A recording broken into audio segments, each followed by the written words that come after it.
Welcome to the video on software updates. I'm just going to go through a couple things with you about how to use SCCM to deploy your software updates to your desktops and or servers. Okay, first thing is when you open the console, you'll see that you need to go to Software Library, and then you will see Software Updates, and there are all software updates. And all software update groups, deployment packages, and automatic deployment rules. For the most part, you will not use deployment packages because the package will have already been made by us prior to you being able to deploy software updates. So you'll notice up here that you have several different things to sort by, and if you right-click up here at this title bar, you will see all these other options to add for data to be displayed. So normally what I add is you want to know the dates released. You might want to know whether or not it's required or not, and what required means is that one of your machines, a machine has reported back saying that it needs this update. We normally do not use that counter for determining whether we need to deploy the update or not, is because sometimes machines do not report back in a timely manner. So it's normally we just do it by date and select everything that we know that we have that might be on a machine. So what you'll also notice is this downloaded and deployed. What downloaded means is that it's been downloaded to a package that is ready for deployment. So any updates that are not downloaded will not actually deploy. So we go through before you even have access to this, and we will download the updates and put them in a deployment package that is then available. That does not mean that every update in that package you have to deploy to your machines, and I will show you the difference between that in a little bit. So normally I will want to sort by downloaded. I don't want anything that's not been downloaded. And you can also do a sort by, which is what these drop downs, what those down arrows mean, and then you can do a group by. So let's say you wanted to group it by product. We would first want to add product as a field, and then so sort by whether it's downloaded, yes or no, and I'm actually going to sort by date released, and then I'll group it by product.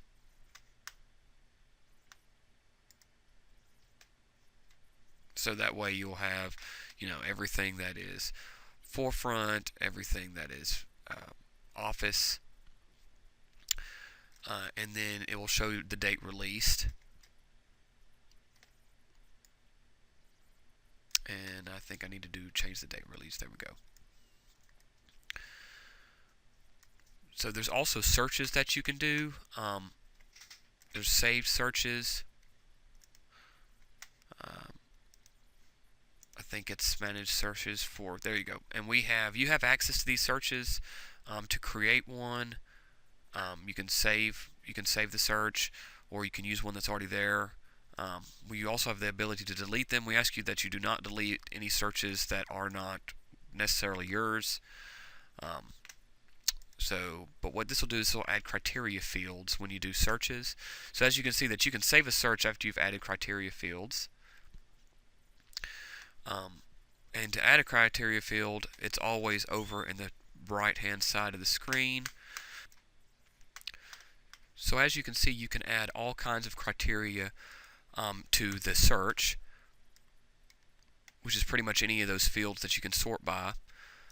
And this will allow you to to get rid of updates that you know you're not going to deploy. So you can get rid of superseded updates. You can get rid of updates that have already been downloaded, which for us, for what our purposes, we want has been downloaded.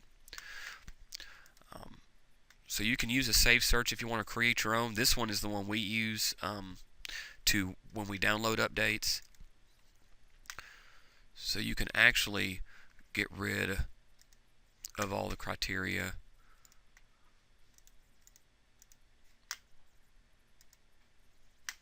And add your own. And when we download updates, we will only download critical updates, security updates, and then some definition updates. That will be what is by default. So if you search and you find a lot of updates that are been just released but that say no for being downloaded, it is more than likely because it is an update that is not deemed critical or security related. If you have updates that you need that you need us to download for you and make available in the deployment package, then you need to email the help desk at askit@uab.edu, and we will do our best to vet that and get it added to the deployment. Okay, so once you have where it's set to where you see downloaded is yes, you will notice how you have some with an X, some that are orange, and some that are green. The X means this is no longer available. It's been superseded and is no longer available to deploy. The orange means it's been superseded, but it hasn't gone through its period for deletion yet, which we have set to 3 days. A update that is superseded for 3 days will be removed, but not until it's been superseded for 3 days. And then you have green, which means that it's the most current update. That does not mean that if you have a superseded and deleted update inside your deployment that it's going to cause a problem, because it won't. It just means it won't be available for the machines to get anymore. So now that we've done that, let me explain software update groups. This is what you will actually deploy to your machines. So when we create a deployment package, which you won't see because it's no one but us has rights to actually see the package itself for us for updates. But when you deploy a software update group, that's what you will be deploying as a group, and you will select updates that you want to deploy to your machines and create a software update group. So even though we've downloaded all the updates and added them to a deployment package, we haven't deployed anything to your machines. All we've made is a package that your software update groups can pull from, so that when you deploy those updates to your machines, they will know that, hey, I know where it's located, what package it's located, I can go pull it out of that package. So it is no updates will be deployed without you selecting which ones to deploy, and just because updates are inside our deployment package and everything will be in that one package, it does not mean all those updates will be applied to your machines. So when you go to all software updates, and once it comes back, okay, we'll just go select a couple.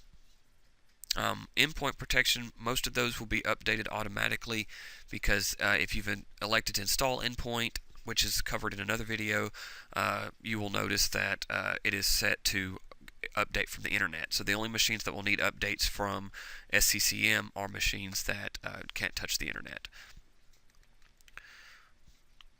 So let's go find something that's got, okay, Office 2010. Let's say we wanted to do updates for Office. Let's say we want to do updates for anything. It's your choice how many software update groups you use.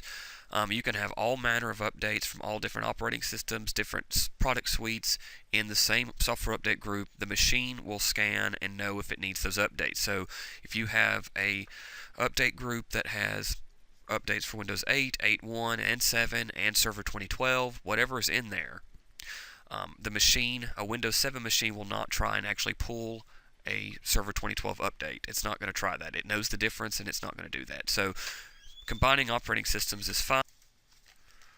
When you decide what updates you're going to put into your software update group, feel free to select one at a time, or to use shift click or control click to determine what updates you're going to select. Then you will right click on the updates that are selected and do create software update group. And then you're going to name the group your OU dash, if you do it for the month, or if you decide to do one every few months, however you want to do it, you will then just name it. We're going to call this tester. Okay. And now that that's done, you're going to notice that a software update group is created that has that name. Okay, and down here you can see its deployments, if it's been deployed anywhere, which this one has not. Okay, and you can go back to software updates as well, and if you have to add more updates to that group, that's fine. You can select more updates, and you can right-click them once this comes up. Let's go find some that are okay. So you can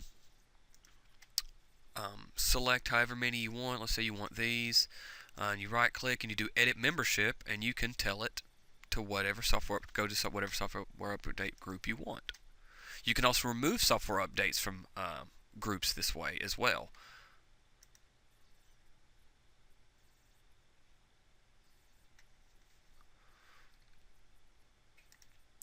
So if I wanted to remove this one, I could edit membership and see it's not in there, but if it was, I would just uncheck it and then hit OK, and it would remove itself from the software update group.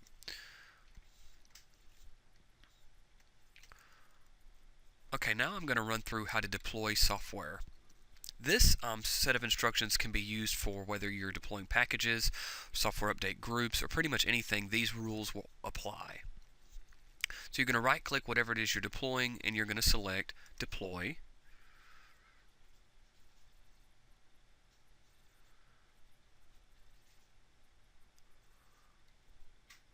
You're then going to name the deployment accordingly.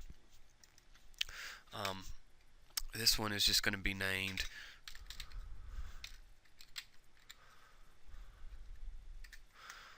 okay. And then you can also select a deployment template. You can create a deployment template at the end, and this can be used to help set some settings and recall some settings from previous deployments. We're not going to use that for this. I'm going to select, you're going to then select what group you're going to deploy it to. Okay, and here's where we're going to start explaining what everything means. Okay, you have specified this deployment is available for installation or is required installation. Now, the type of deployment for this is required. That means this will be installed automatically. Okay, you can also have available, and available means it will show up in Software Center, and I will show you Software Center. You can open Software Center, and it comes with SCCM. You will see available software. And if it was available, you would just see it here, and then you would select all the names that you wanted to install, and then do install selected. This basically means that it's available for someone to install, but isn't required. Now, the nice thing about this Software Center is if you have software that you want your users to have, but they don't have admin rights, you can add it to Software Center this way by deploying it as available, and they will be able to install it, and it will actually install with administrative rights, even though they don't have the rights themselves to install it. So this is good for that. You can also go through installation status and installed software and so on. And that's where available means it's not forced at all, but it shows up as available in Software Center. We're going to do a required deployment, or we're going to run through what a required means. Required means it will be installed, and it does not require human interaction to install. Okay, based on client local time is normally the best. You can use UTC, and that'll sync everything up, but you will notice that deployment logs will have times that are off by 6 hours because we're in Central, and UTC is plus 6 hours from Central. It just, to me, it was a little more confusing, so I use client local time. Software availability time. This is when this piece of software becomes available.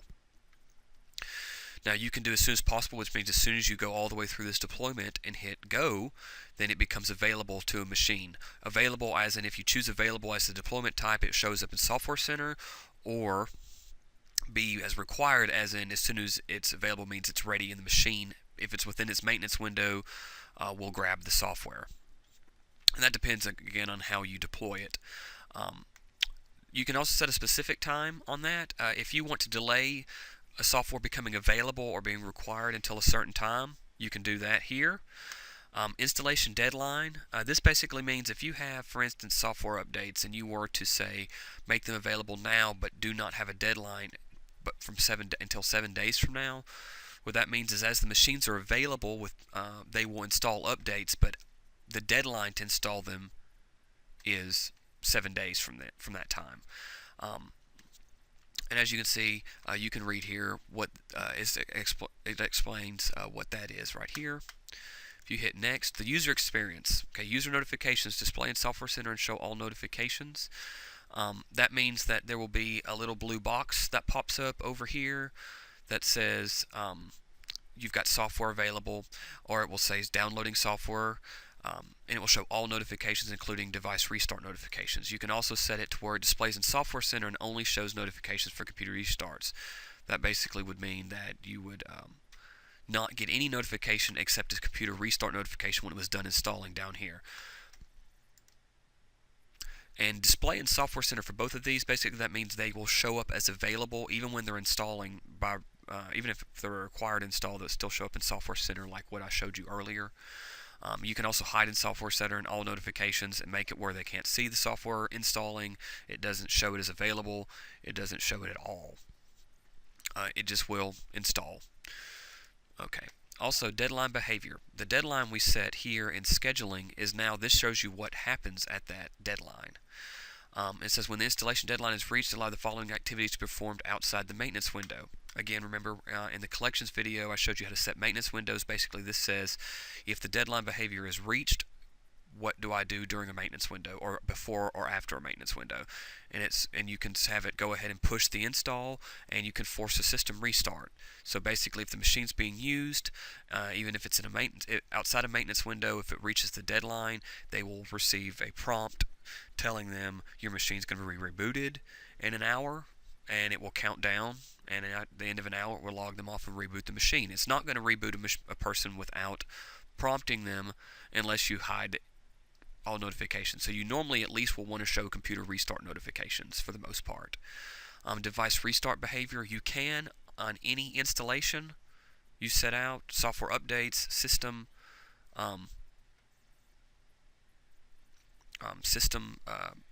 software updates, system packages, anything you do, you can make it where it suppresses the restart. And this is the same for whether you install software updates or, again, applications. And the same up here too. This might look a little different because it says right now software updates installation, but it'll say application installation here. But the pages will basically be the same. So once you've decided on that, also the write filter handling for Windows embedded devices, I normally uncheck this unless you have Windows embedded devices. You might want to commit changes at deadline or during a maintenance window. Most of you will not have Windows embedded devices, so you won't have to worry about this setting, so I'll normally just uncheck it. Under alerts, you don't really have the right to generate any of these alerts at this moment, and you can leave these unchecked, no big deal. Again, with these Operations Manager alerts, this would just disable Operations Manager if you had it running and monitoring your machines that are getting the updates. It would disable them from alerting you while they were updating. So normally I will just check this for our servers because we have Operations Manager. But if you don't have it and you're not running anything that uses it, you can just leave it blank.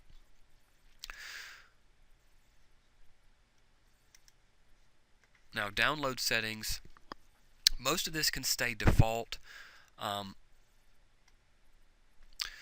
You're not going to have anything in a slow, unreliable network boundary. We don't have anything that's going to be pulling updates from off campus, and if they are, they'll be getting them from the internet anyways. So you can leave most of this. We don't even allow the distribution points right now to be fallback source content, so you can leave that or hit do not install software updates. It's up to you. I normally leave checked allow clients to share content with other clients on the same subnet. I'm not really sure that works that great, but it doesn't hurt to leave it checked. I also will normally check if software updates are not available on preferred distribution point. Download content from Microsoft. How that works is machines that are internal and on campus, they will contact the distribution point for their updates and pull them. So if you have a machine that for whatever reason errors out from pulling them from a distribution point, this will then let them pull them from Microsoft itself. Even though the updates will be the ones that you deployed, it will not then just run a normal random check. It will actually only allow the updates to be downloaded that you deploy to the machines. And this last one you more than likely will leave unchecked because we don't have any clients that are going to be on a metered internet connection, so we don't have to worry about internet costs. So when you hit next and you do summary, check your settings in the summary. Make sure that they're correct, that you don't see anything strange. I normally will always check scheduling and user experience because those are the ones that can really screw something up if they're incorrect. And you can save as a template as you want if you want and name it. We ask that you just, again, like everything, name it your OU dash, whatever that template name is. Also, every time you use a template, please check your settings. We have noticed that some of the templates, the settings will change, even though we didn't select them. So the template is good for some things, for a simple reference, but I would not rely on it without checking every time to make sure that your settings are the way you want them. So when you're done, you just hit next, and it'll go through progress and tell you that it made it, or it'll fail, whichever one. If it failed, then you have an issue, but more than likely it's not going to. It'll give you a nice big green happy checkbox.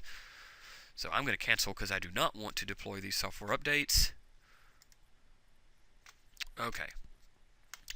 Now, and you can also, on these software update groups, you can show the members. Again, right-click context menu and show members on there.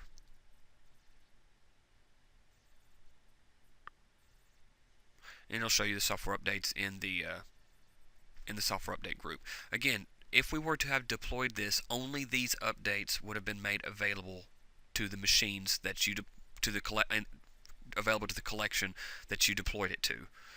Again, all those updates we download for you, and they are all in one big package, one big software distribution.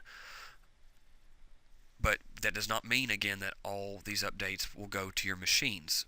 All these in this group will, but that does not mean all the ones downloaded will. So you need to remember that we are not just deploying them to your machines, that you still have to select the updates and add them to the software update group and deploy them yourselves. And nothing will be deployed by us for you. In any case, this is how this works.